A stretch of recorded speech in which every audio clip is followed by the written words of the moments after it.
आप देख रहे हैं आज की ताजा खबर। मैं हूं आपके साथ जसप्रीत कौर। मध्य प्रदेश के इंदौर से एक डराने वाला वीडियो सामने आया जिसमें दो पुलिस वाले बीच सड़क पर एक आदमी को पीटते दिखे। आरोप है कि एक रिक्शा ड्राइवर ने सही से मास्क नहीं लगाया था और पुलिस के टोकने पर वो उनसे भिड़ गया, जिसके बाद पुलिस वालों ने बीच सड़क पर उसकी पिटाई कर दी। दोनों पुलिस वाले कभी लात तो कभी घूंसों से उसे पीटते दिखे। इस बीच पिट रहे रिक्शा ड्राइवर के बेटे ने अपने पिता को छोड़ने की अपील की, मगर इन पुलिस वालों पर इसका कोई असर नहीं हुआ।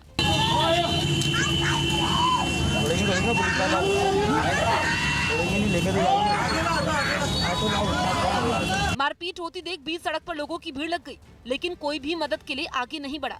इसके बाद वहां पहुंची कुछ महिलाओं ने पुलिस वालों को रोका। ऐसा वो मेरे को मार रहे थे जैसे कि सर मतलब मैंने कोई बहुत बड़ा जुल्म कर दिया हो। पुलिस अधिकारियों ने हंगामे के लिए उस रिक्शा चलाने वाले को ही जिम्मेदार बताया। पुलिस ने इसको रोका तो इसने पुलिस वालों के साथ हुज्जत करी, उनके साथ मारपीट करने की कोशिश करी। हालांकि इस मामले में जांच पूरी होने तक दोनों आरोपी पुलिसकर्मियों को सस्पेंड कर दिया गया।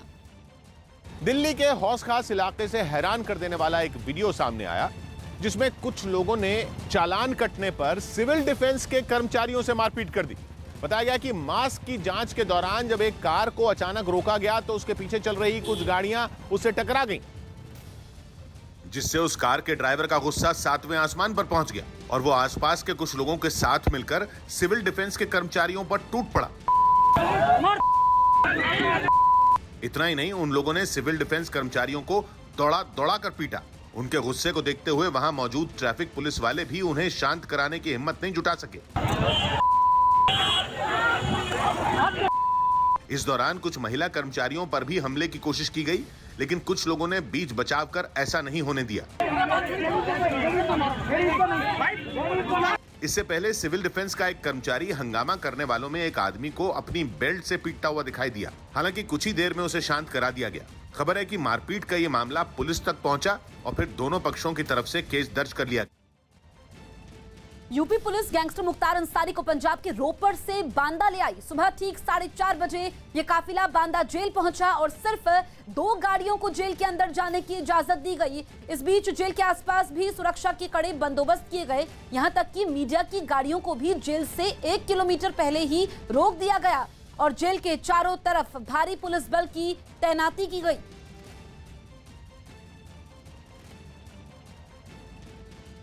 दरवाजे गेट खोल दिए गए हैं, बांदा जिला जेल के गेट खोल दिए गए हैं और ये तस्वीरें सबसे पहले न्यूज़ 18 आपको दिखा रहा है। मुख्तार अंसारी का इंतजार खत्म हुआ और मुख्तार अंसारी बांदा जेल में एक बार फिर आ गए हैं।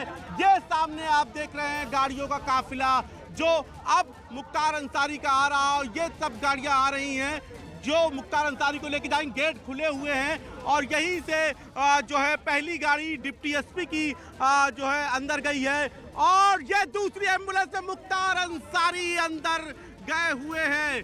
जहां से तीसरी गाड़ी और चौथी गाड़ी और इसके बाद 4 गाड़ियों को अंदर किया गया। 2 गाड़ियों को बैरिकेड के पहले रोक दिया गया है और केवल 2 गाड़ियां गेट नंबर 2 पर अंदर है जिसमें मुख्तार अंसारी और डिप्टी एसपी की गाड़ियां हैं। तो लंबे काउंटडाउन के बाद आखिरकार गेम ओवर हो गया है। मुख्तार अंसारी को रोपड़ से बांदा लाने का गेम ओवर हो गया है।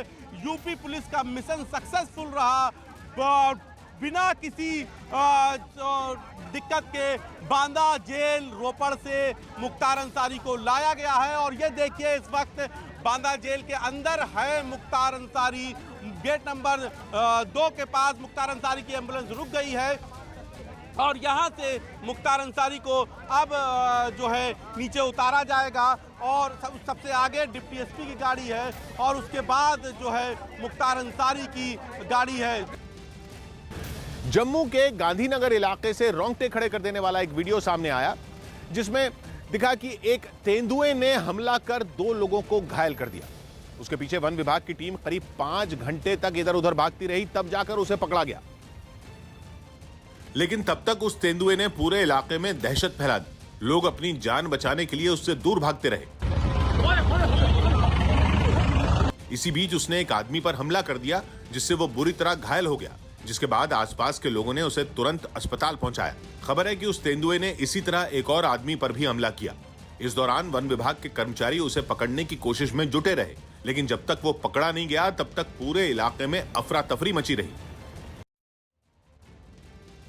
मुख्तार के साथ रोपड़ से बांदा आए पुलिस अधिकारियों ने बताया कि काफिला लगभग 13.5 घंटों में बांदा पहुंचा।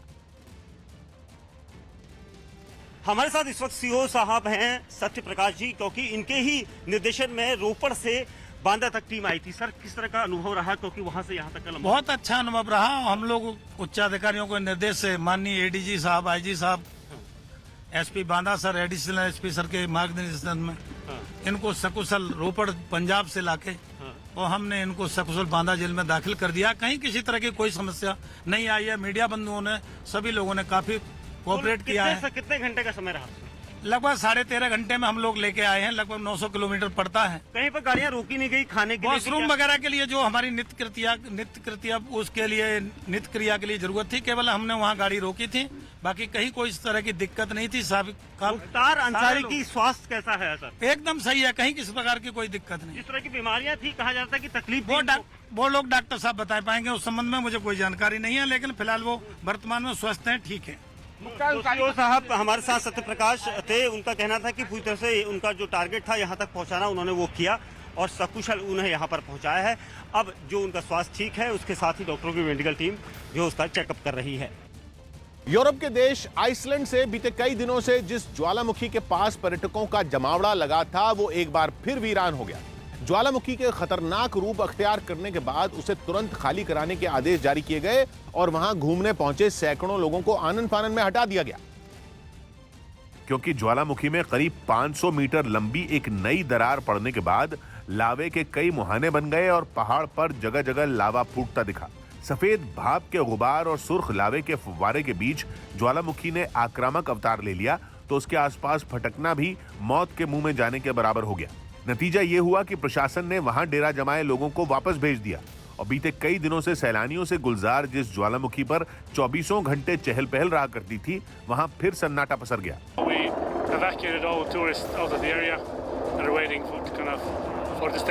राहत और बचाव टीम के सदस्य ज्वालामुखी में होती हलचल पर नजर गड़ाए दिखे। सदियों से शांत रहने के बाद पिछले महीने ये ज्वालामुखी अचानक फट गया था। इलाके में करीब 800 साल बाद ज्वालामुखी फटने की खबर जंगल की आग की तरह फैली और अपनी आंखों के आगे खौलते लावे को देखने के लिए लोगों का तांता लग गया।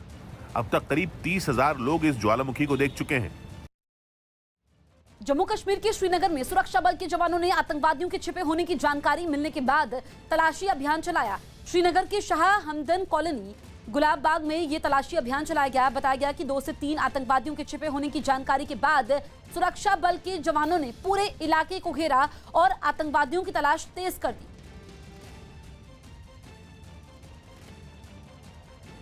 बंगाल में तीसरे चरण की वोटिंग के दौरान कुछ जगहों पर हंगामे और मारपीट की घटनाएं सामने आई। आरामबाग विधानसभा सीट से टीएमसी की उम्मीदवार सुजाता मंडल ने आरोप लगाया कि बीजेपी समर्थकों ने उनके साथ मारपीट की और इससे जुड़े कुछ वीडियो सोशल मीडिया पर भी डाले गए। आरामबाग के गांव में लोगों की भीड़ हाथों में डंडे लेकर दौड़ती दिखी। हर तरफ हंगामे का माहौल दिखने लगा। दूर से लिए गए एक वीडियो में कुछ लोगों के बीच झड़प होती देखी गई। यह हंगामा तब शुरू हुआ जब सुजाता मंडल इस गांव में पहुंची और आरोप लगाया कि बीजेपी ने इलाके के लोगों को डराया और धमकाया। जे कमल चप में वोट देना, नहीं तो आप लोगों को मारेगा। बीजेपी बूथे लोग बोलते। हालांकि गांव की तस्वीर इससे मेल खाती नहीं दिखी। गांव में सुजाता मंडल अपने सुरक्षा कर्मियों और पुलिस के जवानों के साथ घूमती दिखी, जबकि वहां के लोग उनका विरोध करते दिखे। गांव के कुछ लोगों ने आरोप लगाया कि सुजाता मंडल के ही समर्थकों ने गांव में घुसकर मारपीट की और लोगों को डराया धमकाया। एक महिला अपनी चोट दिखाते हुए लगातार रोती रही और बाकी लोग सुजाता मंडल पर गुस्सा निकालते रहे। आरोपों के मुताबिक सुजाता मंडल के ही समर्थकों ने उसकी पिटाई की, जिसकी वजह से उसके परिवार के लोगों में आक्रोश दिखा। दावा है कि लोगों का यही गुस्सा बाद में बवाल की वजह बना और भीड़ के गुस्से का शिकार सुजाता मंडल का काफिला बन गया। टीएमसी उम्मीदवार के एक सुरक्षा कर्मी को चोट भी आई, यहां तक कि उनकी कार पर भी पत्थर फेंके गए, जिससे उनकी कार का शीशा टूट गया। देखो, मेरा गाड़ी का शीशा तोड़ दिया। मेरी ये एक नई मेरा किराया का कार है। मुझे मालिक को मुझे ऐसा इतना पैसा मैं कहां से दूं? हालांकि बीजेपी नेताओं ने सुजाता मंडल के आरोपों को खारिज कर दिया। এটা সম্পূর্ণ মিথ্যা এবং ফলস অভিযোগ, কারণ ভারতীয় জনতা পার্টির কর্মী इसके अलावा भी हिंसा की छुटपुट घटनाएं कई जगहों पर हुई।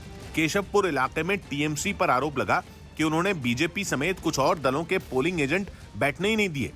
दक्षिण 24 परगना में टीएमसी के समर्थकों पर बम फेंकने और गोली चलाने के भी आरोप लगे, जबकि कैनिंग पूर्व विधानसभा सीट पर भी हिंसक झड़प हुई। आईएसएफ और टीएमसी कार्यकर्ताओं के बीच हुई झड़प में आईएसएफ के 2 कार्यकर्ता जख्मी हो गए। बिहार के समस्तीपुर से हैरान करने वाला एक वीडियो सामने आया जिसमें 3 बदमाश एक बैंक में लाखों की लूट करते दिखे। बैंक में लूट से पहले इन बदमाशों ने कई दिनों तक रेकी भी की, जिसके बाद उन्होंने बैंक पर धावा बोला। हेलमेट और टोपी पहने ये लुटेरे हथियारों के साथ बैंक में दाखिल हुए। इसके बाद एक आरोपी हथियार लहराता हुआ कैश काउंटर पर पहुंचा और बैंक कर्मचारियों को धमकाता दिखा। इन आरोपियों ने बैंक स्टाफ समेत वहां मौजूद सभी लोगों को एक कोने में बंधक बना लिया। इसके बाद उन्होंने कैश काउंटर में रखी नकदी बटोरनी शुरू की। काफी देर तक लूटपाट करने के बाद ये आरोपी 5 लाख से ज्यादा की रकम अपने एक थैले में भरकर वहां से निकल गए। हालांकि इस लूट में शामिल 2 आरोपी अब पुलिस की गिरफ्त में हैं। लगातार अनुसंधान चल रहा था और 2 अपराधी उसको पकड़े गए हैं। पुलिस को सीसीटीवी वीडियो के जरिए इस केस को सुलझाने में कामयाबी मिली। सीआरपीएफ को भेजे गए एक धमकी भरे ईमेल की जांच एनआईए के हवाले कर दी गई। न्यूज 18 के नीतीश कुमार की रिपोर्ट है कि ये ईमेल 4-5 दिन पहले सीआरपीएफ के मुंबई हेडक्वार्टर को भेजा गया था, जिसमें भीड़ भाड़ वाली जगहों जैसे मंदिरों, हवाई अड्डों पर हमले की धमकी दी गई। साथ ही गृह मंत्री अमित शाह और उत्तर प्रदेश के मुख्यमंत्री योगी आदित्यनाथ को भी इस ईमेल के जरिए धमकी दी गई। इतना ही नहीं, धमकी भरे इस ईमेल में 3 राज्यों में 200 किलो विस्फोट होने का भी जिक्र किया गया, जबकि 11 से ज्यादा आतंकियों और आत्मघाती हमलावरों के एक्टिव होने की बात भी इसमें कही गई है। मामले की गंभीरता को देखते हुए इसकी जांच फौरन एनआईए को सौंप दी गई, जो इस ईमेल को भेजने वाले की तलाश में जुटी हुई है। फिल्म द बिग बुल का एक और प्रोमो जारी हुआ। अभिषेक बच्चन की फिल्म द बिग बुल का एक और प्रोमो जारी कर दिया गया। ये फिल्म गुरुवार को ऑनलाइन रिलीज की जाएगी। इसे 90 के दशक में शेयर मार्केट में हुए बड़े घोटाले पर बनाया गया है। जब आदमी ऊपर ऊपर और ऊपर जाता है ना, उतना ही नीचे नीचे नीचे गिरता है, तो आखिर में धम्स ये आता है। गुजरात में कोरोना के बढ़ते मामलों पर हाईकोर्ट ने चिंता जताई। अदालत ने राज्य सरकार से जल्द इस पर कोई सख्त कदम उठाने को कहा। यही नहीं, कोर्ट ने जरूरत पड़ने पर लॉकडाउन लगाने की भी सलाह दी। हाईकोर्ट को एक चिंता थी कि ये जो संक्रमण बढ़ रहा है उसमें सरकार क्या सोच रही है। पश्चिम बंगाल के कूच बिहार में प्रधानमंत्री मोदी की रैली में एक महिला की तबीयत अचानक बिगड़ गई, जिसके बाद पीएम ने तुरंत उस महिला की मदद के लिए अपने डॉक्टरों की टीम भेजी। देखिए, कोई मेरे साथ जो डॉक्टर हैं, जरा देखिए, वो माता जी को जरा पानी वगैरह दीजिए। यूपी के हरदोई में होने वाले पंचायत चुनाव से पहले एक अवैध हथियार फैक्ट्री का पर्दाफाश किया गया। वहां पुलिस ने इन अवैध हथियारों के साथ 3 आरोपियों को गिरफ्तार कर लिया। मध्य प्रदेश के सीएम शिवराज सिंह चौहान ने लोगों को कोरोना के खतरे के प्रति जागरूक करने के लिए स्वास्थ्य आग्रह नाम के अभियान की शुरुआत की। 10.5% की दर से संक्रमण दर है कोरोना का, और यहाँ पर स्वास्थ्य आग्रह ये मिशन लेकर शुरू हुए हैं मध्य प्रदेश के मुख्यमंत्री। इस अभियान की एक वजह यह भी है कि मध्य प्रदेश के कई जिलों में कोरोना मरीजों की तादाद बहुत तेजी से बढ़ रही है। मास्क लगाने के प्रति उदासीनता है, इसके लिए लोगों को जागरूक करना पड़ेगा। इस कार्यक्रम के मंच पर दिग्विजय सिंह के भाई और कांग्रेस विधायक लक्ष्मण सिंह भी पहुंचे। हालांकि उन्होंने शिवराज सरकार के कार्यक्रम में शामिल होने की अटकलों को खारिज कर दिया। तो लगा था सर कि स्वास्थ्य आग्रह में पता चला कि आप पार्टिसिपेट करने आ गए। नहीं, मैं अपने क्षेत्र की समस्या लेकर आया था। इटली की राजधानी रोम में कोरोना की वजह से लगाई गई पाबंदियों के विरोध में लोगों ने हंगामा किया। कोरोना के बढ़ते मामलों की वजह से वहां सख्त नियम लागू, जिसके विरोध में बड़ी संख्या में लोग रोम की सड़कों पर उतरे। इन प्रदर्शनकारियों में कई रेस्टोरेंट मालिक और छोटे कारोबारी हैं, जो सरकार के सख्त फैसलों से सबसे ज्यादा परेशान हैं। यही वजह रही कि इन प्रदर्शनकारियों ने इटली की संसद के पास जमा होकर सरकार से नियमों में ढील देने की मांग की। इस बीच गुस्साई भीड़ ने वहां लगी बैरिकेडिंग को तोड़ दिया, जिसके बाद पुलिस और प्रदर्शनकारी आमने सामने आ गए। पुलिस वालों ने बेकाबू भीड़ को काबू करने की काफी कोशिश की, लेकिन वो हंगामा करते लोगों के आगे बेबस नजर आए। पुलिस और प्रदर्शनकारियों की भिड़ंत की ऐसी तस्वीरें रोम के दूसरे इलाकों से भी सामने आई। पश्चिम बंगाल के उलुबेड़िया में टीएमसी नेता के घर से ईवीएम और वीवीपैट मशीनें मिलने पर चुनाव आयोग ने कड़ी कार्रवाई की। चुनाव आयोग ने इस लापरवाही के लिए जिम्मेदार अधिकारी को तुरंत निलंबित कर दिया। और टीएमसी नेता गौतम घोष के घर से मिली सभी ईवीएम को भी मतदान प्रक्रिया से अलग कर दिया। इससे पहले टीएमसी नेता के घर पर ईवीएम मिलने की खबर जैसे ही फैली तो कई लोगों ने वहां पहुंचकर हंगामा शुरू कर दिया। गुस्साए लोगों ने उस अधिकारी को भी बंधक बना लिया जो ईवीएम लेकर टीएमसी नेता के घर पहुंचा था।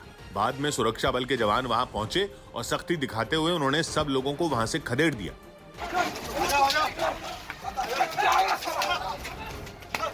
इस मामले में चुनाव आयोग की तरफ से जारी बयान में बताया गया कि निलंबित अधिकारी रात के वक्त ईवीएम लेकर अपने रिश्तेदार के घर पहुंचा था और वहीं पर सो गया। चुनाव आयोग ने इसे गंभीर लापरवाही मानते हुए कार्रवाई की। हालांकि बीजेपी ने मामले की सख्त जांच की मांग की। ये साधारण अपराध नहीं है, ये चुनाव प्रक्रिया के साथ एक तरह से धांधली का व्यवहार है। टीएमसी नेता के घर से बरामद सभी ईवीएम रिजर्व में रखी गई थी, लेकिन चुनाव आयोग ने उन सभी को चुनाव प्रक्रिया से हटा दिया। पीएम नरेंद्र मोदी आज छात्रों, टीचरों और बच्चों के माता पिता से परीक्षा पर चर्चा करेंगे। आज शाम 7 बजे ऑनलाइन आयोजन से सभी को जोड़ने के निर्देश जारी किए गए हैं। कक्षा 6 से 12 तक के विद्यार्थियों, शिक्षकों और अभिभावकों को परीक्षा के प्रति प्रेरित करने के उद्देश्य से हर साल पीएम परीक्षा पर चर्चा करते हैं। इस साल कोविड की वजह से ये चर्चा ऑनलाइन मोड पर ही होगी और पीएम सभी से बात करेंगे। उधर परीक्षा पर चर्चा के लिए शिक्षा विभाग ने भी सभी तैयारियां पूरी कर ली हैं। नमस्कार दोस्तों। अब जानते हैं हम पिछले 1 साल से कोरोना के बीच जी रहे हैं और उसके कारण आप लोगों से मिलने का मोह इस बार छोड़ना पड़ रहा है और मुझे भी एक नए फॉर्मेट में आपके बीच आना पड़ रहा है। ये परीक्षा पे चर्चा का पहला वर्चुअल एडिशन है। मोदी जी करेंगे परीक्षा को अवसर में परिवर्तित। समस्या तब होती है जब हम एग्जाम को ही जैसे जीवन के सपनों का अंत मान लेते हैं। दरअसल एग्जाम जीवन को गढ़ने का एक अवसर है। मोदी जी करेंगे बच्चों से दोस्त बनकर बात। ये राय मैं पीएम के रूप में नहीं दे रहा हूं, लेकिन एक दोस्त के रूप में बताता हूं। और पूछेंगे पेरेंट्स और टीचर्स का भी हालचाल।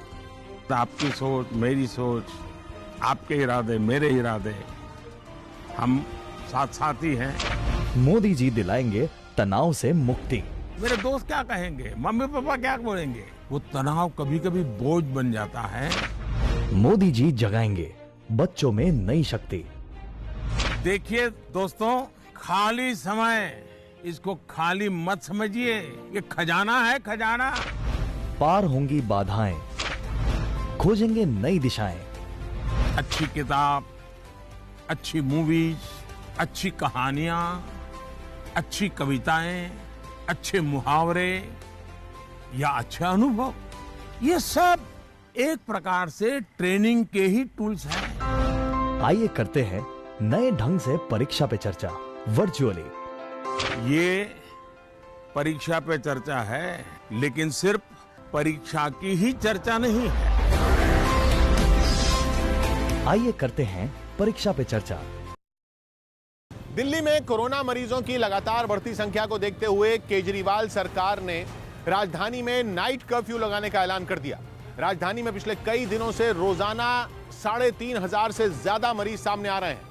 वहीं कोरोना से मरने वालों की तादाद भी बढ़ती जा रही है और यही वजह रही कि सरकार ने सख्ती बरतते हुए दिल्ली में नाइट कर्फ्यू लगा दिया। इसके साथ ही भीड़ भाड़ वाली जगहों पर लाउडस्पीकर के जरिए लोगों से मास्क पहनने और सोशल डिस्टेंसिंग का पालन करने की अपील भी की गई। सोशल डिस्टेंस बना के रहें, मास्क लगा के रहें, मास्क को उतारे नहीं। दिल्ली सरकार कोरोना को कंट्रोल करने के जितने तरह के मेथोडोलॉजी है और जितने इनोवेटिव आइडियाज हैं, उन सारे चीजों पे काम कर रही है। लेकिन इस मुद्दे पर सियासत भी शुरू हो गई। कांग्रेस ने इस फैसले पर ही सवाल खड़े कर दिए। लॉकडाउन सॉल्यूशन नहीं है और 10 से सुबह 5 बजे का क्या औचित्य है। वहीं बीजेपी ने सरकार पर कोरोना की जांच में तेजी नहीं लाने का आरोप लगाया।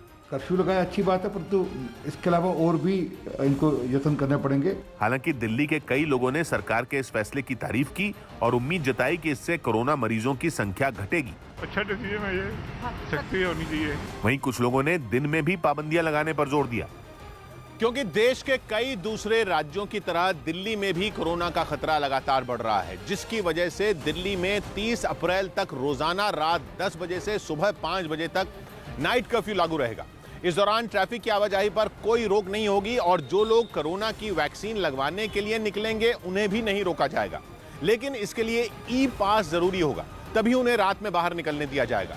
सभी दुकानदार, फल और दूध बेचने वाले भी ई पास के जरिए ही आवाजाही कर सकेंगे। इस दौरान प्रिंट और इलेक्ट्रॉनिक मीडिया के कर्मचारियों को भी ई पास दिखाना जरूरी होगा। हालांकि निजी अस्पतालों के कर्मचारियों को इससे छूट दी गई है, लेकिन उन्हें अपना पहचान पत्र दिखाना होगा। बीमार लोगों के अलावा गर्भवती महिलाओं को भी इलाज के लिए ले जाने पर कोई पाबंदी नहीं होगी। दिल्ली पुलिस इसे सख्ती से लागू करेगी। सभी संबंधितों को डीडीएमए के आदेश में दिए गए प्रतिबंधों का कड़ाई से पालन करना होगा। मुस्लिम समुदाय से एकजुट होने वाली ममता बनर्जी की अपील पर पीएम नरेंद्र मोदी ने तीखा हमला बोला।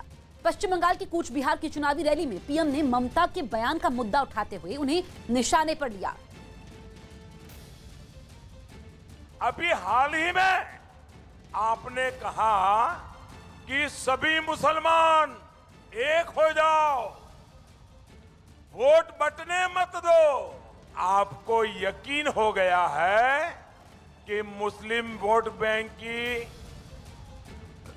आपकी जो ताकत आप मानती थी, वो मुस्लिम वोट बैंक भी आपके हाथ से निकल गया है। इसी से पता चलता है कि आप इलेक्शन हार गई है। पश्चिम एशिया के देश जॉर्डन में राज परिवार में सत्ता के लिए चल रही रस्साकशी के बीच वहां की सेना ने एक अभ्यास करके अपनी ताकत परखी। इस मिलिट्री ड्रिल की टाइमिंग अहम इसलिए है क्योंकि जॉर्डन के किंग अब्दुल्ला और उनके सौतेले भाई में तनाव चल रहा है और 3 दिन पहले तो उनके सौतेले भाई ने खुद को घर में नजरबंद करने तक का आरोप लगा दिया था, जिसके बाद जॉर्डन की सेना के शक्ति प्रदर्शन का यह वीडियो सामने आया। तस्वीरों में उत्तरी जॉर्डन की किसी अज्ञात जगह पर आसमान में कई हेलीकॉप्टर मंडराते नजर आए और उनके जमीन पर उतरते ही फुर्तीले जवानों ने तुरंत मोर्चा संभाल लिया। एक के बाद एक इतनी गोलियां दागी गईं कि वीरान इलाका गोलियों की गड़गड़ाहट से गूंज उठा। थल सेना के साथ वायुसेना ने भी अपनी ताकत दिखाई। दुश्मन के छक्के छुड़ाने के लिए विमान उड़ान भरकर हवा में पहुंचे और फिर जमीन पर बमों की बरसात शुरू हो गई। हालांकि कयास लगाए जा रहे हैं कि सेना के इस अभ्यास का जॉर्डन में चल रही सियासी उठापटक से कोई लेना देना नहीं था, क्योंकि इस तरह की बड़ी ड्रिल काफी पहले ही प्लान कर ली जाती है। पश्चिम बंगाल में गृह मंत्री अमित शाह आज अलग अलग इलाकों में रोड शो करेंगे। सबसे पहले दोपहर 12 बजे वो सिंगूर में रोड शो करेंगे। उसके बाद वो डोमजुड़ पहुंचेंगे, जहां वो लोगों से मुलाकात करने के साथ ही रोड शो करेंगे।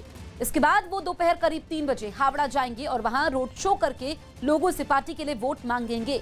शाम को करीब 5 बजे अमित शाह बेहलापुर जाएंगे और एक रोड शो करेंगे। ओडिशा की राजधानी भुवनेश्वर में बिजली की दरों में बढ़ोतरी के विरोध में कांग्रेस ने जमकर हंगामा किया। पार्टी का आरोप है कि बिजली कंपनी की मनमानी के बावजूद सरकार हाथ पर हाथ धरे बैठी है और इसके विरोध में कांग्रेस कार्यकर्ताओं ने बिजली विभाग के एक दफ्तर में जबरदस्ती घुसने की कोशिश की, लेकिन पार्टी नेताओं और कार्यकर्ताओं को पुलिस ने गेट पर ही रोक दिया, जिस पर वो भड़क गए और उसे तोड़ने लगे। इस बीच कुछ कार्यकर्ता उस गेट पर चढ़ गए। उन्होंने अंदर जाने की कोशिश की, हालांकि उनकी ये कोशिश भी नाकाम साबित हुई। हंगामा बढ़ता देख आखिरकार पुलिस ने कांग्रेस के कुछ नेताओं और कार्यकर्ताओं को दफ्तर में जाने की मंजूरी दे दी। पश्चिम बंगाल में आज योगी आदित्यनाथ भी 3 रैलियां करेंगे और बीजेपी उम्मीदवार के पक्ष में वोट मांगेंगे। सुबह 11 बजे उनकी पहली रैली जलपाईगुड़ी में होगी, जिसके बाद वो करीब 1 बजे कारसियांग जाएंगे और वहां भी एक रैली में हिस्सा लेंगे। इसके बाद योगी आदित्यनाथ की अंतिम रैली कालियागंज में होगी। वो करीब 3:45 पर कालियागंज पहुंचेंगे और जनसभा का हिस्सा बनेंगे। छत्तीसगढ़ के बीजापुर में हुए नक्सली हमले के बाद सरकार ने नक्सल विरोधी अभियान को लेकर बड़ा फैसला किया है। न्यूज़ 18 के अमित पांडे की रिपोर्ट है कि देश में जारी नक्सल विरोधी अभियान में अहम बदलाव किया जाएगा, जिसके तहत नक्सलियों पर नकेल कसने के लिए केंद्र और राज्यों के बीच तालमेल को और दुरुस्त किया जाएगा। साथ ही नक्सल प्रभावित इलाकों में मौजूद सुरक्षा बल के कैंपों को और बेहतर बनाया जाएगा ताकि नक्सली उन्हें निशाना न बना सके। इतना ही नहीं, ऑपरेशन में शामिल जवानों को बेहद घातक हथियार भी दिए जाएंगे। एक दिन पहले ही छत्तीसगढ़ दौरे पर गए गृह मंत्री अमित शाह ने सीआरपीएफ अधिकारियों के साथ बैठक की थी, जिसमें ये अहम फैसले लिए गए। देश में कोरोना का टीका लगाने वालों का आंकड़ा 8 करोड़ को पार कर गया। सरकार ने बताया कि देश में कोरोना वैक्सीन अभियान तेजी से चल रहा है और अब तक 8 करोड़ से ज्यादा लोगों को इसका टीका लगाया जा चुका है। अटॉर्नी जनरल के वेणुगोपाल ने खुद को घर में क्वारंटीन कर लिया। उनके दफ्तर में एक कर्मचारी की कोरोना रिपोर्ट पॉजिटिव आई थी, जिसके बाद उन्होंने यह कदम उठाया। चेन्नई में अभिनेता विजय साइकिल से मतदान केंद्र पहुंचे, जहां उन्होंने विधानसभा चुनाव के लिए मतदान किया। यूपी के शाहजहांपुर में होने वाले पंचायत चुनाव से पहले पुलिस ने अवैध शराब के खिलाफ कार्रवाई की। इस दौरान पुलिस ने 107 आरोपियों को गिरफ्तार कर लिया। आरोप है कि इन लोगों के पास से 1000 लीटर से भी ज्यादा शराब बरामद की गई।